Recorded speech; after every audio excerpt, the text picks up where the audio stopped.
एक घर में अगर एक दुर्योधन जैसा दुराचारी को त्याग देने से अगर पूरा परिवार बचता हो तो उस दुराचारी का त्याग कर देना चाहिए। इतनी बात को दुर्योधन ऊपर से सीढ़ियों से उतर रहा था और सुन लिया।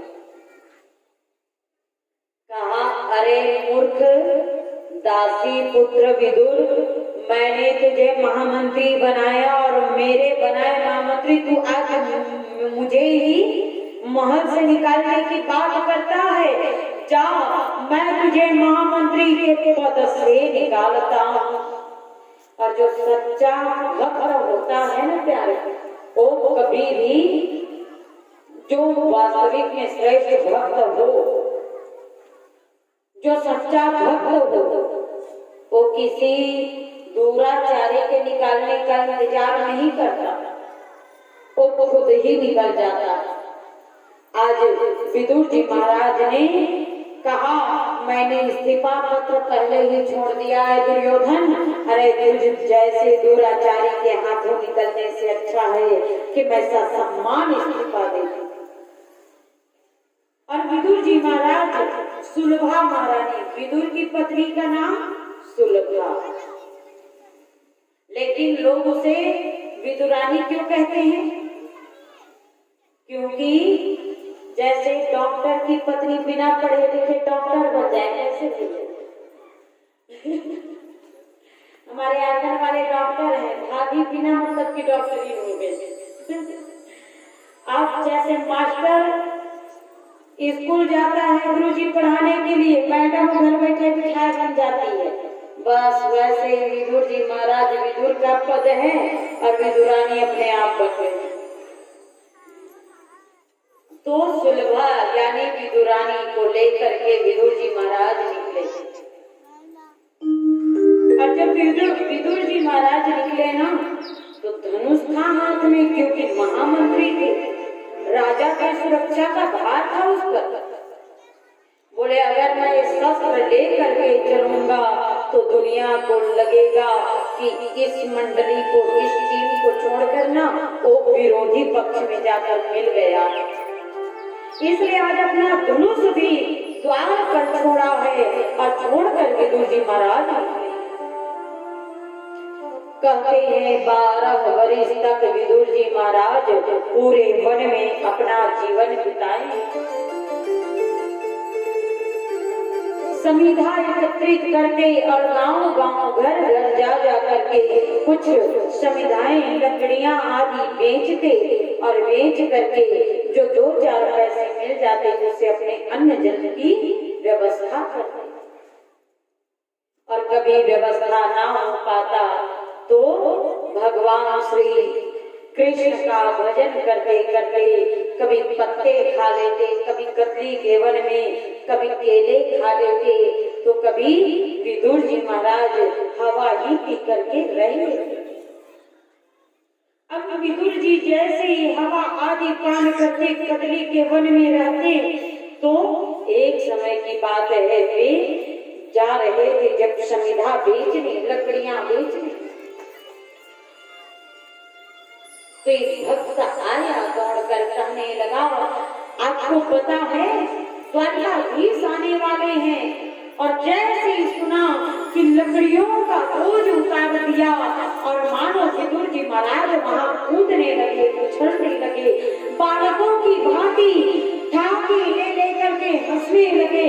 कभी हंसते हंसते आंसू बहा लेते और कभी अश्रु बहाते बहाते मुस्कान हो लेते। मेरे द्वारकाधीश आने वाले हैं, मेरे कृष्ण आने वाले हैं, मेरे गोविंद आने वाले हैं। लेकिन वो लकड़ियां ले जाकर के बेचने गए। रोज तो पूरी सारी की सारी लकड़ियां बिकती नहीं थी, लेकिन आज पूरी बिकी। आज विदुर जी की हाथ से समस्त लकड़ियां बिक गई। और जब समस्त लकड़ियां बिके तो उन लकड़ियों के से जो पैसे मिले, विदुर जी महाराज ने एक छोड़ लिया और ऐसे गांठ बांध कर रख लिया। जैसे ही बांध करके रखे और आए दौड़ करके विदुरानी को दूर से आवाज लगाए, अरे विदुरानी जरा सुनो, अरे विदुरानी सुनती हो, आज मेरे गोविंद आने वाले हैं, आज मेरे गोपाल आने वाले हैं। अरे 12 वर्ष तक तुमने जिस इष्ट का इंतजार किया, आज वो हमें दर्शन देने आने वाले हैं। और जब बताया वो दर्शन देने, स्वामी लेकिन आपका महामंत्री पद तो रहा नहीं, आप मिलोगे कैसे कन्हैया से? तो विदुरानी की ऐसी चर्चा सुनकर विदुर जी ने बड़ा ही सुंदर कहा, विदुरानी जब मंदिर जाओ ना तो जिस लाइन पर आंख वाले लगे रहते हैं उसी लाइन पर कुछ सूरदास आंखों से अंधे होते वो भी लगे रहते हैं। तो उस सूरदास से पीछे वाला व्यक्ति ने कहा कि भाई तेरे पास तो आंख नहीं है, तू मेरे पीछे आ जा, तू आगे जा चाहे पीछे जा, कौन सा भगवान भगवान को तू देखेगा? तो सूरदास ने बड़ा ही सुंदर उत्तर दिया है उसे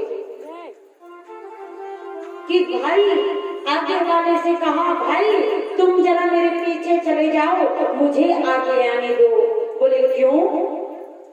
अरे तू सूरदास है, बड़ा जल्दी है तुझे भगवान से मिलने का, तू जब भी पीछे जा, ना तो तेरे पास आंख है और नहीं तो भगवान को देख सकता है। तो सूरदास ने बहुत सुंदर उत्तर दिया है कि भाई अगर मेरे पास आंख होता ना तो मैं भगवान के द्वार पर केवल एक बार आता और उसे अपने हृदय में बसाकर वन जाकर उसी चिंतन करता रहता, उस स्वरूप को हर पल अपने मन में बसा लेता और उस चिंतन कर करके मैं नारायण को अपने पास बुला लेता।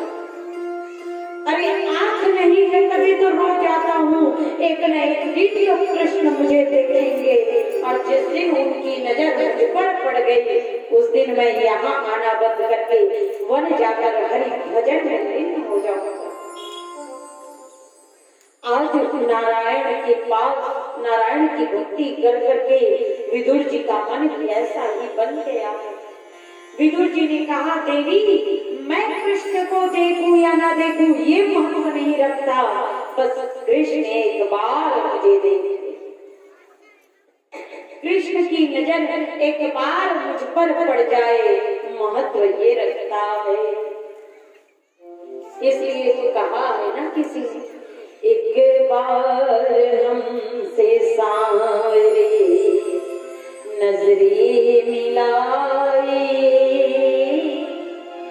एक बार हमसे सारे नजरे मिलाए, नजरे लाके आप जरा मुस्कुराए, नजरे मिलाके आप जरा मुस्कुराए, एक बार हमसे सामने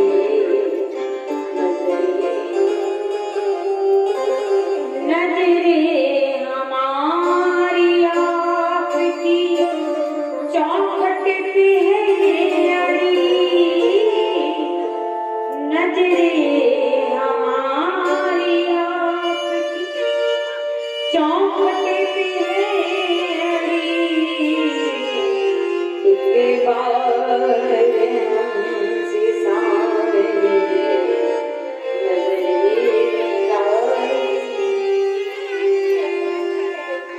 जो सच्चा भक्त होता है ना प्यारे, केवल यही विचार रखता है कि कन्हैया मुझे दुनियादारी से कोई लेना देना नहीं, मैं तो बस ये चाहता हूँ कि एक बार मेरी ये नजर जो आपकी चौखट पे दिन रात लगी रहती है, उस नजर से आप एक बार अपनी नजर मिला दो। यूं ही होता रहे तेरा ये दीदार सावरी, हर पल हर क्षण मैं तुझे ही देखता रहूं, हर पल हर क्षण मैं तुम्हें ही समर्पित होता रहूं, बस कुछ नहीं चाहिए। विदुर जी महाराज ने भी यही कहा। एक एक पल, एक एक क्षण श्री विदुर जी महाराज अपना सारा जीवन, अपना सारा पल, सारा क्षण कृष्ण को समर्पित कर चुके थे।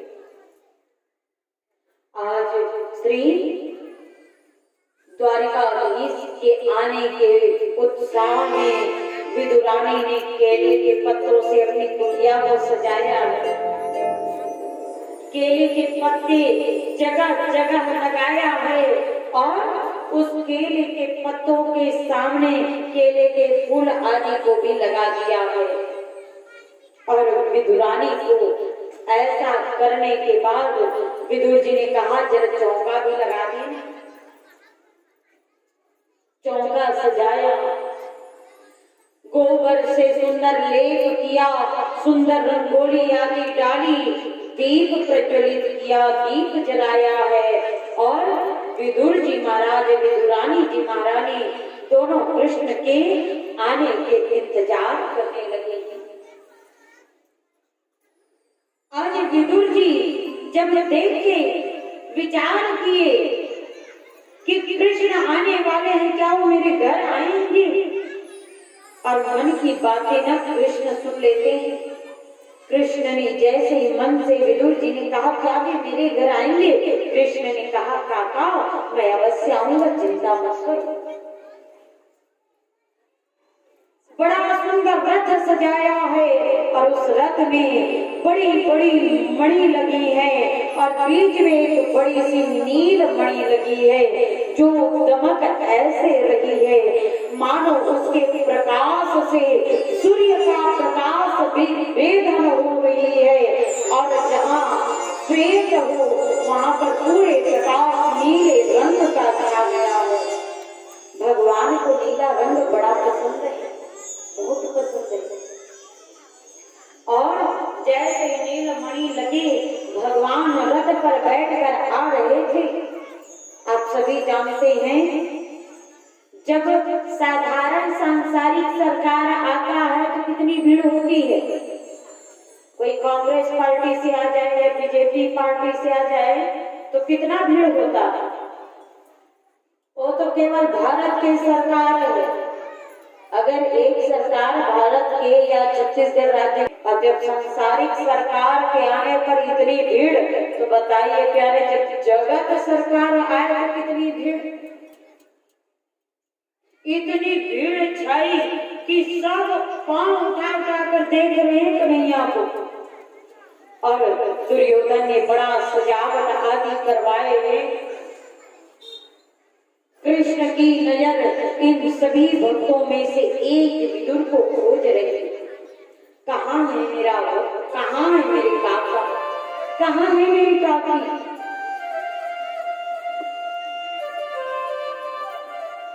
चारों ओर देख रहे हैं। दुर्योधन को लगने लगा मैंने अरबों करोड़ों पता नहीं कितनी मुद्राएं खर्च करवाए इस द्वारिकाधीश के स्वागत में,